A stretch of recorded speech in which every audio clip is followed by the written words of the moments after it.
Hi, എൻ്റെ പേര് സ്നേഹ. ഞാനേ ഒരു വീട് പണിയുടെ പ്ലാനിങ്ങിലാണ്. പക്ഷെ എനിക്ക് ഒരുപാട് ഡൗട്ടുകളുണ്ട്. നിങ്ങൾ പലർക്കും അങ്ങനെ ഡൗട്ടുകൾ ഉള്ളതല്ലേ? ഇവിടെ എൻ്റെ ഫ്രണ്ടിന്റെ വീട് പണി നടക്കുന്നുണ്ട്. നമുക്ക് അങ്ങോട്ട് പോയാലോ?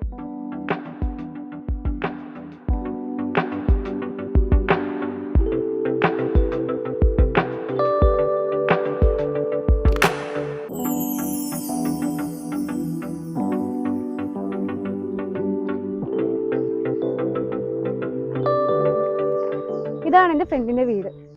ഇതിപ്പോ പ്ലാസ്റ്ററിങ് ചെയ്താ തോന്നുന്നു. ഇവിടെ ഇതിന്റെ ആർക്കിടെക്ട് ഉണ്ട്, നമുക്ക് അവരെ പോയി കാണാം.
കൺസ്ട്രക്ഷന്റെ കുറെ കാര്യങ്ങൾ ഇവർ എനിക്ക് നേരിട്ട് കാണിച്ചെന്ന് പറഞ്ഞു.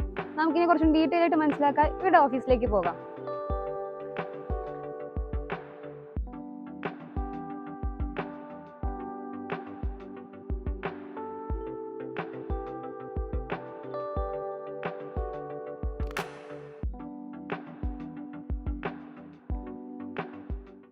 ഇപ്പൊ എനിക്കൊരു വീട് പണിയണം എന്നുണ്ടെങ്കിൽ അതിന് വേണ്ടിയുള്ള മെറ്റീരിയൽസിന്റെ ഒക്കെ ക്വാളിറ്റി ഉറപ്പ് വരുത്താൻ ഞാൻ എന്തൊക്കെ ശ്രദ്ധിക്കേണ്ടത്? ഇതിൽ ഒരു പുതിയൊരു കെട്ടിടം, അത് വീടായിക്കോട്ടെ എന്തൊരു കെട്ടിടമായിക്കോട്ടെ, നിർമ്മിക്കാൻ ആലോചിക്കുന്ന സമയത്ത് ഏതൊരു വ്യക്തിയും മാർക്കറ്റിലേക്ക് ഇറങ്ങുമ്പോൾ ഫേസ് ചെയ്യുന്ന ഒരു ഏറ്റവും വലിയൊരു ചലഞ്ചാണ് മെറ്റീരിയൽസിന്റെ കാര്യം. കാരണം എന്താ വെച്ചാൽ മെറ്റീരിയൽസ് പല തരത്തിലുള്ള മെറ്റീരിയൽസ് നിലവിൽ നമുക്ക് മാർക്കറ്റിൽ അവൈലബിൾ ആണ്. പുതിയതും പഴയതും ഒക്കെ ആയിട്ട് കുറേ കാലങ്ങളെ ഉപയോഗിച്ച് വരുന്ന കൺവെൻഷണൽ ആയിട്ടുള്ള ഒരുപാട് മെറ്റീരിയൽസ് അവൈലബിൾ ആണ്. ടെക്നോളജി പരമായിട്ടുള്ള പല ഒരേ മെറ്റീരിയലിന്റെ തന്നെ പല ബ്രാൻഡുകൾ അവൈലബിൾ ആണ്. അപ്പോൾ ഇതിൽ നമുക്കൊരു ഇതിന്റെ ക്വാളിറ്റി, ഇതിൽ ഏത് വേണം നല്ലത് എന്നൊക്കെ ചൂസ് ചെയ്യാനായിട്ട് ഒരു സാധാരണ ഒരു വ്യക്തിയെ സംബന്ധിച്ചിട്ട് ചെയ്യാൻ പറ്റുന്ന ഏറ്റവും എഫക്റ്റീവ് ആയിട്ടൊരു കാര്യം എന്ന് പറഞ്ഞു കഴിഞ്ഞാൽ സ്പെസിഫിക്കേഷൻ ആണ് അതിലൊരു ഇമ്പോർട്ടൻ്റ് ആയിട്ടൊരു കാര്യം. അതായത് ഏതൊരു വർക്ക് ചെയ്യുന്ന സമയത്ത് അതിന് കൃത്യമായിട്ട് സ്പെസിഫിക്കേഷൻ ആദ്യം തന്നെ ഉണ്ടാക്കുക. അതായത് ഏതൊരു വ്യക്തിയെ നമ്മൾ വർക്ക് ഏൽപ്പിക്കുമ്പോഴും അവരുടെ കയ്യിൽ നിന്ന് കൃത്യമായി റിട്ടേൺ ആയിട്ട് സ്പെസിഫിക്കേഷൻ വാങ്ങിക്കുക. അതിനകത്ത് കൃത്യമായി എന്തൊക്കെ മെറ്റീരിയൽസ് ഉപയോഗിക്കുന്നു, എന്തൊക്കെ തരത്തിൽ വർക്ക് എക്സിക്യൂട്ട് ചെയ്യാൻ ഉദ്ദേശിക്കുന്നു, അതിന് എന്തൊക്കെ ബ്രാൻഡുകൾ ഉപയോഗിക്കുന്നു, അങ്ങനെയുള്ള എല്ലാ കാര്യങ്ങളും ഡീറ്റെയിൽഡ് ആയിട്ടുണ്ട് നമ്മൾ ഉറപ്പ് വരുന്നത്. ഈ ഒരു സ്പെസിഫിക്കേഷൻ വെച്ച് നമുക്ക് അവരോട് തന്നെ ഡിസ്കഷൻ ഇനീഷ്യേറ്റ് ചെയ്ത് അതിന്റെ ക്വാളിറ്റി കാര്യങ്ങളെ പറ്റി ഡിസ്കസ് ചെയ്ത് നമുക്ക് നല്ലൊരു രീതിക്കുള്ളൊരു അറിവ് നേടാനും അതിനെപ്പറ്റി കൃത്യമായി മനസ്സിലാക്കാനും അത് ശരി തന്നെയാണെന്ന് ഉറപ്പ് വരുത്താനും ഒരു പരിധിവരെ സാധിക്കും. അതിനൊപ്പം നമുക്ക് സെക്കൻഡ് ഒപ്പീനിയൻ എന്നുള്ള രീതിക്ക് വേറൊരു പ്രൊഫഷണൽ എഞ്ചിനീയറെയോ അല്ലെങ്കിൽ ആർക്കിടെക്റ്റിനെ സമീപിച്ച് നമുക്ക് ട്രസ്റ്റബിൾ ആയിട്ടൊരു സോഴ്സിനെ സമീപിച്ചുകൊണ്ട് നമുക്കത് ഒന്നും കൂടെ ഉറപ്പ് വരുത്തുകയും മറ്റെന്തെങ്കിലും സജഷൻസോ അല്ലെങ്കിൽ മറ്റേതെങ്കിലും സാധ്യതകളോ ഉണ്ടെങ്കിൽ അതും കൂടെ പരിശോധിച്ചതിന് ശേഷം മാത്രം വർക്ക് സ്റ്റാർട്ട് ചെയ്യാനും സാധിക്കും. റിട്ടൺ സ്പെസിഫിക്കേഷൻ ആവുമ്പോൾ നമുക്ക് അത് എഗ്രിമെന്റിൽ ഉൾപ്പെടുത്താനും നമുക്ക് തന്നെ കൃത്യമായിട്ട് സൈറ്റിൽ വെരിഫൈ ചെയ്ത് ശരി തന്നെയാണ് നടക്കുന്നത് അല്ലെങ്കിൽ ചെയ്യുന്നത് കൃത്യമായിട്ട് നമ്മൾ പറഞ്ഞിട്ടുള്ള രീതിക്ക് തന്നെയാണെന്നുള്ള ഉറപ്പ് വരുത്താനും സാധിക്കും. ഒരു ബിൽഡിങ്ങിന്റെ പ്ലാനിങ് സ്റ്റേജിൽ പൊതുവെ ആൾക്കാർ വരുത്തുന്ന മിസ്റ്റേക്സ് എന്തൊക്കെ? കോമൺ ആയിട്ട് നമ്മുടെ അടുത്ത് വരുന്ന പല മിസ്റ്റേക്കുകളും ആൾക്കാർ ഒരു എക്സ്പേർട്ടിൻ്റെ ഒപ്പീനിയൻ എടുക്കാതെ സ്വന്തമായിട്ട് ഡിസൈൻ ചെയ്യുമ്പോഴാണ്. അത് അല്ലെങ്കിൽ ഒരു പ്ലാൻ ഇൻ്റർനെറ്റിൽ നിന്ന് കോപ്പി ചെയ്തെടുക്കുമ്പോഴോ അല്ലെങ്കിൽ വേറൊരു പ്ലോട്ടിലേക്ക് ഡിസൈൻ ചെയ്ത ഒരു പ്ലാൻ പണിയാൻ ശ്രമിക്കുമ്പോഴാണ് ഈ പ്രശ്നം വരാറുള്ളത്. അങ്ങനെ പല കേസുകൾ നമ്മുടെ അടുത്ത് റിനോവേഷനൊക്കെ ആയിട്ട് വരാറുണ്ട്. ഇതിൽ പ്രധാനമായിട്ടും നമ്മൾ കാണാറുള്ള കുറച്ച് മിസ്റ്റേക്സ് ഇതൊക്കെയാണെന്ന് പറയാം. ഫസ്റ്റത്തെ സൈറ്റിൻ്റെ കോണ്ടെക്സ്റ്റ് മനസ്സിലാക്കാതെ ഒരു പ്ലാൻ അതിലേക്ക് കൊണ്ടുവയ്ക്കുന്നത്. സൈറ്റിൻ്റെ പശ്ചാത്തലം ഒരു ഡിസൈനിൽ ഭയങ്കര ഇമ്പോർട്ടൻ്റ് ആയിട്ടുള്ളൊരു കാര്യമാണ്. അതായത് സൈറ്റിൻ്റെ പശ്ചാത്തലം മനസ്സിലാക്കാതെ ചെയ്യുമ്പോൾ വരുന്ന പ്രശ്നങ്ങളാണ് നമുക്ക് നാച്ചുറൽ വെന്റിലേഷൻ കിട്ടുന്നത് തീരെ കുറവായിരിക്കും ആ ഒരു വീടിൻ്റെ അകത്തേക്ക്. അതുപോലെ തന്നെ ഡ്രെയിനേജ്, നാച്ചുറൽ ആയിട്ടുള്ള സ്ലോപ്പും കാര്യങ്ങളും മനസ്സിലാക്കാതെ ചെയ്യുന്ന വഴി നമ്മുടെ പ്ലോട്ടിൽ വെള്ളക്കെട്ട് വരാൻ ചാൻസ് ഉണ്ടാവും. ചിലപ്പോൾ നെയ്ബർഹുഡ് എന്നുള്ള വെള്ളമൊക്കെ നമ്മുടെ സൈറ്റിലേക്ക് ഒഴുകി വന്ന് കെട്ടി നിൽക്കാനുള്ള ചാൻസ് ഉണ്ടാവും. പിന്നെ വരുന്ന ഒരു പ്രധാന പ്രശ്നം എന്ന് പറയുന്നത് നമ്മൾ നെഗറ്റീവ് സ്പേസുകളാണ്. നമ്മൾ പ്ലാൻ ചെയ്യുമ്പോൾ എപ്പോഴും നമ്മൾ ഓരോ ഏരിയകൾക്കും കറക്റ്റായിട്ട് ഏരിയ ഡിസ്ട്രിബ്യൂട്ട് ചെയ്ത് ചെയ്യണം. അതായത് ലിവിംഗ് റൂമിന് ഇത്ര സ്പേസ് വേണം, ഡൈനിങ്ങിന് ഇത്ര സ്പേസ് വേണം. ഒരു സ്പേസും കുറഞ്ഞു പോവുകയോ ഒരു സ്പേസ് കൂടി പോവുകയും ചെയ്യാൻ പാടില്ല. അതായത് നമ്മളൊരു ഫർണിച്ചറൊക്കെ ഇട്ട് കഴിഞ്ഞ് കഴിഞ്ഞാൽ നമുക്ക് അതിലുള്ള നടക്കാനുള്ള സ്പേസും ആ ഫർണിച്ചർ ഇടാനുള്ള സ്പേസും എല്ലാം ഉൾപ്പെടുന്നതായിരിക്കണം അതിൻ്റെ ഏരിയ. മാക്സിമം ഇൻറ്റീരിയർ കൂടി നമ്മൾ ഇതിൻ്റെ കൂടെ തന്നെ പ്ലാൻ ചെയ്ത് പോകുന്നതായിരിക്കും ഏറ്റവും നല്ലത്. ഇൻറ്റീരിയർ പ്ലാൻ ചെയ്യുന്ന വഴി നമുക്ക് സ്റ്റോറേജ് സ്പേസുകളും എല്ലാം മാക്സിമം ഡിസൈൻ ചെയ്ത് തന്നെ ചെയ്യുകയാണെങ്കിൽ നമുക്ക് ഈ ഇലക്ട്രിക്കൽ പ്ലംബിങ്ങിൻ്റെ ഒക്കെ അതായത് സ്വിച്ച് ബോർഡ് കൊടുക്കുന്ന പൊസിഷൻ, അല്ലെങ്കിൽ ഒരു ഫർണിച്ചർ ഇടാൻ നേരത്ത് ഒരു ജനൽ എവിടെ കൊടുക്കണം, അതൊക്കെ വ്യക്തമായിട്ടുള്ള ഐഡിയ ഉണ്ടാവും. നമ്മൾ ഓരോന്നും സെപ്പറേറ്റ് ചെയ്ത് എല്ലാം ഒരുമിച്ച് ചെയ്യുകയാണെങ്കിൽ നമുക്ക് കുറച്ചുകൂടെ ക്ലിയർ ഐഡിയ കിട്ടും. ഈ സ്റ്റോറേജ് ഒക്കെ കൊടുക്കാതെ ഡിസൈൻ ചെയ്യുന്ന വഴിയാണ് പിന്നീട് നമുക്ക് വീട് അലങ്കോലമായി കിടക്കുന്ന ഒരു അവസ്ഥയൊക്കെ വരാറുള്ളത്. പിന്നെ മറ്റൊരു പ്രശ്നം ഇലക്ട്രിക്കൽ പ്ലംബിങ്, അത് മുന്നിൽ കാണാതെ ചെയ്യുന്നത് കൊണ്ട് നമ്മൾ ഇലക്ട്രിക്കൽ പ്ലംബിങ് അതിൻ്റെ ഇതെല്ലാം നോക്കുക. ഉദാഹരണത്തിന് സ്വിച്ച് ബോർഡൊക്കെ നമ്മൾ എവിടെ പ്ലേസ് ചെയ്യണം എന്നുള്ളത് നമ്മൾ പ്ലാൻ ചെയ്യുമ്പോൾ തന്നെ നമ്മളത് മുൻകൂട്ടി പ്ലാൻ ചെയ്യേണ്ടതാണ്. ഇല്ലെങ്കിൽ നമുക്കിപ്പോൾ ചിലപ്പോൾ ഒരു വാതിലോ ജനലോ ഒക്കെ കൊടുക്കുന്നത് അതിൻ്റെ അടുത്തായിട്ട് ചിലപ്പോൾ നമുക്ക് ഇതൊന്നും കൊടുക്കാൻ പിന്നീട് പറ്റിയെന്ന് വരില്ല നമുക്ക്, അല്ലെങ്കിൽ അത് നമ്മുടെ എഫിഷ്യൻ്റ് ആയിട്ട് ഉപയോഗിക്കാൻ പറ്റാത്തൊരവസ്ഥ വരും.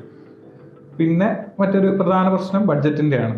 നമ്മളിങ്ങനെ കോപ്പി ചെയ്തൊക്കെ ഒരു പ്ലാൻ ചെയ്യാൻ നേരത്ത് ബഡ്ജറ്റ്, നമ്മൾ ഉദ്ദേശിക്കുന്ന ആ കാഴ്ചയിൽ നമ്മളൊരു ഡിസൈൻ ഇഷ്ടപ്പെട്ടു, നമ്മളത് കോപ്പി ചെയ്ത് വെച്ചു, പക്ഷേ നമുക്ക് അതിൻ്റെ ഒരു ബഡ്ജറ്റ് മനസ്സിലാക്കാൻ ഒരു എക്സ്പേർട്ട് അല്ലാത്ത ഒരാൾക്ക് സാധിക്കില്ല. അപ്പോൾ ഇതിനെല്ലാത്തിനും ഒരു സൊല്യൂഷൻ എന്ന് പറഞ്ഞു കഴിഞ്ഞാൽ എക്സ്പേർട്ട് ആയിട്ടുള്ളൊരു ആർക്കിടെക്റ്റോ എഞ്ചിനീയറോ അല്ലെങ്കിൽ ഒരു ബിൽഡറിൻ്റെ അടുത്തുനിന്ന് ഒരു എക്സ്പേർട്ട് ഒപ്പീനിയൻ എടുത്തിട്ട് മാത്രം ചെയ്യുക. പൊതുവെയുള്ള അഭിപ്രായമാണല്ലോ ഇഷ്ടികയേക്കാൾ നല്ലത് വെട്ടുകലാണെന്ന്. ശരിക്കും അങ്ങനെയൊക്കെ ഉണ്ടോ? പൊതുവേ അത്തരത്തിലുള്ള തെറ്റിദ്ധാരണ ഒരുപാട് നിലവിൽ മാർക്കറ്റിൽ പരക്കുന്നുണ്ട്. ഇതിൽ ഒരിക്കലും ഒരു ബ്രാൻഡിനെ മറ്റൊരു ബ്രാൻഡുമായിട്ട് ഉപമിക്കുന്ന പോലെ നമുക്കൊരു മെറ്റീരിയൽ, രണ്ട് മെറ്റീരിയലിനെ തമ്മിൽ നമുക്ക് ഉപമിച്ച് ജനറലൈസ് ചെയ്തിട്ടൊരു കമൻറ്റ് പറയാൻ പറ്റില്ല. അതായത് ഇപ്പോൾ വെട്ടുകല്ലും ഇഷ്ടികയും നമ്മൾ കമ്പയർ ചെയ്യാന്നുണ്ടെങ്കിൽ രണ്ടും ഒരേപോലെ നമുക്ക് പറയാൻ പറ്റുന്ന കാര്യം എന്താണുള്ളത്? രണ്ടും മണ്ണുകൊണ്ട് നിർമ്മിക്കുന്നതാണ്, രണ്ടും ഒരേ കാര്യത്തിന് വേണ്ടി ഉപയോഗിക്കുന്നതാണെന്നുള്ള രണ്ട് കാര്യങ്ങൾ ഒഴിച്ചാൽ ബാക്കി അതിൻ്റെ രണ്ടിനെയും പ്രോപ്പർട്ടീസും ക്യാരക്ടറിസ്റ്റിക്സും എല്ലാം എൻ്റയർലി ഡിഫറെൻ്റ് തന്നെയാണ്. അപ്പോൾ നമുക്ക് ഇത് രണ്ടും ഒരിക്കലും ഇതാണ് നല്ലത് അല്ലെങ്കിൽ ഇതാണ് മറ്റേതിനെ വെച്ച് മോശമാണ് എന്നൊന്നും ഒരിക്കലും പറയാൻ പറ്റില്ല. ഇത് നമ്മൾ എന്തിനു വേണ്ടി ഉപയോഗിക്കുന്നു, നമ്മൾ ഏത് സാഹചര്യം അല്ലെങ്കിൽ എങ്ങനത്തെ ഒരു വർക്കിന് വേണ്ടി ഉപയോഗിക്കുന്നു, അങ്ങനെ ഒരുപാട് ഘടകങ്ങൾ ഇതിൽ വരുന്നുണ്ട്. നമുക്ക് ഈ ഒരു മെറ്റീരിയൽ ചൂസ് ചെയ്യുന്ന സമയത്ത് ഇപ്പോൾ നമുക്ക് എസ്തെറ്റിക് ഒരു വ്യൂ കാര്യത്തിന് വേണ്ടി ഉപയോഗിക്കുകയാണെങ്കിൽ, നമ്മൾ ഡിസൈനിന് വേണ്ടി ഉപയോഗിക്കുകയാണെങ്കിലൊക്കെ ഒരുപാട് ഉപയോഗിക്കും. അപ്പോൾ നമ്മൾ ഈ ഒരു കാര്യത്തിൽ ഡിസിഷൻ എടുക്കുന്ന സമയത്ത് കൃത്യമായിട്ട് നമ്മുടെ ആവശ്യം എന്താണെന്നുള്ളത് ആദ്യം മനസ്സിലാക്കണം. ഇപ്പോൾ ഏറ്റവും വ്യാപകമായിട്ട് പറയുന്നത് ഇഷ്ടികയെ വെച്ചിട്ട് വെട്ടുകല്ല് ചൂട് കുറവായിരിക്കും, അതുപോലെ മറ്റേ കാർബൺ ഫുട് പ്രിൻ്റ് കുറവാണ് എന്നൊക്കെയുള്ള ഒരുപാട് കമൻസ് കേൾക്കാറുണ്ട്. അപ്പോൾ ഇതിൽ എല്ലാവരും ഇത് കേൾക്കുന്ന സമയത്ത് ഒരു സാധാരണക്കാരനെ സംബന്ധിച്ചിട്ട് ചോദിക്കാത്തതായിട്ടുള്ളതും അതുപോലെ തന്നെ ഈ പരത്തുന്ന ആളുകളെ പറ്റി പറയാത്തതായിട്ടുള്ള കാര്യം എന്താ വെച്ച് കഴിഞ്ഞാൽ, ഇത് എത്ര ശതമാനത്തോളം ഈ പറഞ്ഞ രണ്ടും തമ്മിലുള്ള വ്യത്യാസം ഉണ്ട് എന്നുള്ളതാണ്.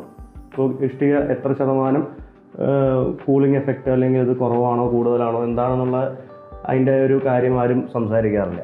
അപ്പോൾ ഇതിൽ ഒരിക്കലും അങ്ങനെയുള്ളൊരു ജനറലായിട്ടുള്ള കാര്യങ്ങൾ വെച്ചിട്ട് ഡിസിഷൻ എടുക്കാതിരിക്കുക. കൃത്യമായിട്ടൊരു പ്രൊഫഷണലിനെ സമീപിക്കുന്നതിലൂടെ നമ്മുടെ പ്രദേശത്തിനനുസരിച്ചിട്ട് പ്രാദേശികമായിട്ടുള്ള ലഭ്യത വളരെയധികം ഇമ്പോർട്ടൻ്റ് ആണ്. അപ്പോൾ നമുക്ക് ഈ വെട്ടുകല്ല് നമുക്കറിയാം, വടക്കൻ കേരളം ആ ഭാഗങ്ങളിൽ നമുക്ക് അതിനുള്ള സോയിലും കാര്യങ്ങളും അവൈലബിൾ ആയതുകൊണ്ട് നമുക്ക് ഈസി ആയിട്ട് അവിടെ കുറഞ്ഞ റേറ്റിൽ അവൈലബിൾ ആകും. പക്ഷേ അതേത് നമുക്ക് കുറച്ച് തെക്കോട്ട് നമുക്ക് കൊണ്ടുവരണമെന്നുണ്ടെങ്കിൽ നമുക്ക് അതിനനുസരിച്ചുള്ള ട്രാൻസ്പോർട്ടേഷൻ കോസ്റ്റ് ഉറപ്പായിട്ടുണ്ടാവും. അപ്പോൾ നമ്മൾ അങ്ങനത്തെ ഒരുപാട് ഫാക്ടേഴ്സ് ബേസ് ചെയ്തിട്ടാണ് ഇതിൽ തീരുമാനങ്ങൾ എടുക്കുക. അപ്പോൾ ഒരിക്കലും ജനറലായിട്ട് നമുക്ക് ഈ രണ്ട് കാര്യങ്ങളിൽ ഇതാണ് നല്ലത് ഇതാണ് മോശം അല്ലെങ്കിൽ മോശമായിട്ടൊന്നുമില്ല, രണ്ടും കൺവെൻഷണലായിട്ട് ഒരുപാട് കാലങ്ങളായി ഉപയോഗിച്ച് വരുന്ന മെറ്റീരിയലാണ്. അപ്പോൾ രണ്ടും ചൂസ് ചെയ്യുന്ന സമയത്ത് നമ്മുടെ ആവശ്യം എന്താണ്, നമ്മൾ എവിടെയാണ് ഇത് നിർമ്മിക്കുന്നത്, അങ്ങനെയുള്ള ഒരുപാട് ഫാക്ടേഴ്സ് ആലോചിച്ചുകൊണ്ട് നമ്മൾ പ്രൊഫഷണലിനെ സമീപിച്ചുകൊണ്ട് അവരുടെ ഒപ്പീനിയൻ അല്ലെങ്കിൽ സജഷൻ എടുത്തിട്ട് നമ്മൾ തീരുമാനിക്കുക. എനിക്കിപ്പോൾ ഒരു വീട് വെക്കണമെന്നുണ്ട്. സാധാരണ നമ്മൾ വലിയ കെട്ടിടങ്ങൾക്കും വലിയ വീടുകൾക്കാണല്ലോ ആർക്കിടെക്റ്റിനെ സമീപിക്കുക. അപ്പോൾ എനിക്ക് ഒരു ആർക്കിടെക്റ്റിനെ ഹയർ ചെയ്യേണ്ട ആവശ്യമുണ്ടോ? സാധാരണ ആൾക്കാർക്ക് വരുന്ന ഒരു ഡൗട്ടാണ്, ചെറിയ ബിൽഡിങ്സ് ഒക്കെ ഡിസൈൻ ചെയ്യുമ്പോൾ ഒരു ആർക്കിടെക്റ്റിനെ ഹയർ ചെയ്യേണ്ട ആവശ്യമുണ്ടോ. ഏത് ചെറിയ വീടാണെങ്കിലും വലിയ വീടാണെങ്കിലും ഒരു ആർക്കിടെക്റ്റിനെ ഹയർ ചെയ്ത് ചെയ്യുന്നതായിരിക്കും എന്തുകൊണ്ടും നല്ലത്.